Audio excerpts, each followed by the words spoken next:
Bienvenue sur le rocher. Est-ce que tu as déjà abandonné un rêve, une action, une parole que Dieu avait mis dans ton cœur juste parce que tu avais peur du regard des autres? Peut-être que tu sais ce que tu devrais faire. Peut-être que tu sens l'appel de Dieu, mais tu n'oses pas. Tu te sens observé, jugé, incompris, et cette pression t'étouffe. Mais aujourd'hui, Dieu veut te parler. Il veut libérer ton cœur de cette peur, parce que l'opinion des autres ne doit jamais être plus forte que sa voix. Et la bonne nouvelle, c'est que tu n'as besoin que de son approbation. Dieu t'a créé pour plaire à lui, pas au monde. Est-ce la faveur des hommes que je désire ou celle de Dieu? Galates chapitre 1 verset 10.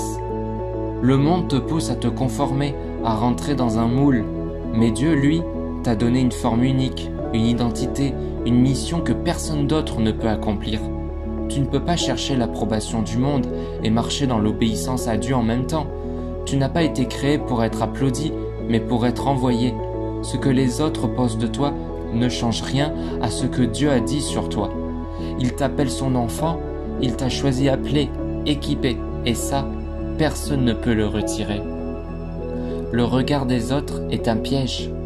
Comme nous le dit Proverbe chapitre 29 au verset 25, la crainte des hommes tend un piège, mais celui qui se confie en l'Éternel est protégé. Quand tu vis dans la peur d'être mal vu, mal compris ou rejeté, tu finis par jouer un rôle, porter un masque, étouffer ton appel. Tu commences à vivre selon les attentes des autres, au lieu de vivre selon la vérité de Dieu. Mais ce piège, Dieu veut t'en libérer. Ce n'est pas à toi de plaire à tout le monde, c'est impossible et inutile. Ton identité ne dépend pas du nombre de likes, d'avis positifs ou d'acceptation sociale. Elle est ancrée dans le cœur du Père. La liberté est dans l'approbation de Dieu seul. Tu es aimé sans condition, accepté tel que tu es, justifié par la grâce, non par l'opinion publique. Jean chapitre 12 au verset 43 parle de ceux qui aimèrent la gloire des hommes plus que celle de Dieu.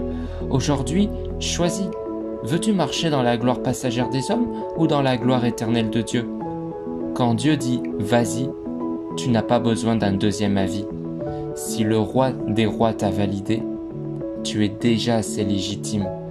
C'est là que tu trouves la liberté.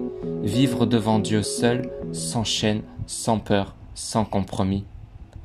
Et si on te critique? Jésus, le Fils de Dieu, a été rejeté, moqué, insulté, incompris. Pourtant, il n'a jamais dévié de sa mission.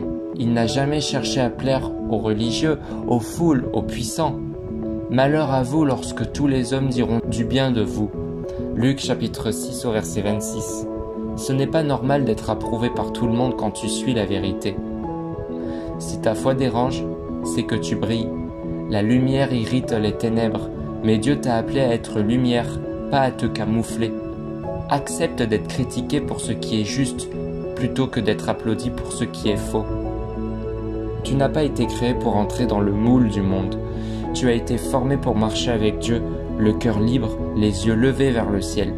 L'opinion des autres changera au gré du vent, mais la parole de Dieu demeure éternellement. Quand tu sais qui t'a appelé, tu n'as plus peur de qui te critique. Quand tu sais qui te regarde vraiment, tu n'as plus besoin de validation humaine. Libère-toi aujourd'hui de ce regard pesant. Arrête de vivre pour impressionner la terre. Vis pour plaire au ciel. Une seule audience te suffit. Dieu. Si ce message t'a plu, abonne-toi et n'hésite pas à liker. À demain pour un nouvel enseignement biblique.